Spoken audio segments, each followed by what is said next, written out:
So, ganito mag-add ng inventory. Punta ka sa inventory, add inventory, and then idagdag mo yung item na gusto mong idagdag. For example, Samsung charger na 25 watts adapter. Siyempre ito ay accessories. So, dito sa inventory category, tatlo lang talaga, accessories, devices, or spare parts. Ito ay accessories. Ang brand nito ay Samsung. Ilan yung parts na natanggap mo. Kung mayroong box at may barcode, pwede mong scan, automatic pupunta rito yung barcode na na-scan mo or SKU. Ano yung condition nito ay new. Ilan yung natanggap mo. For example, may natanggap kang 125 pieces. Gusto mong mag-warning kapag ito ay 25 na. Depende sa'yo kung gusto mo lagyan yung mga yan. Ang cost price niya is $2.50. Pero ang retail price namin ito is $28. Save.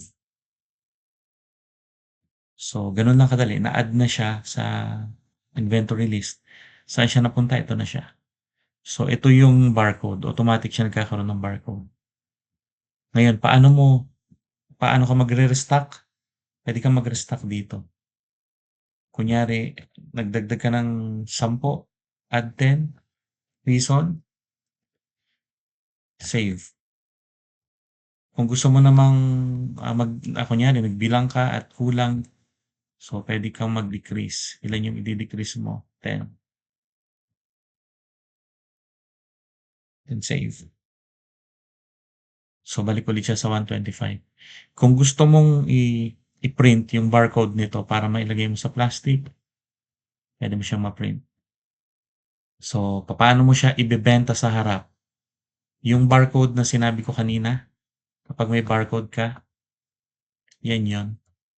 Siyempre, ang pagbebenta sa POS, punta ka sa POS, scan mo yung barcode, lalabas yung adapter. Ito na siya. Ang presyo niya 28. Ilan yung bibilin? Dalawa? 2 pieces, 56, check out. Full payment. And then ang printer is 80 millimeter thermal POS printer. Print mo lang 'yan and that's it. So makikita mo na. Ngayon, kung wala kang scanner, type mo lang 25 watts Samsung, ayan na siya. So yung price. Gano'n lang kadaling mag-add ng inventory.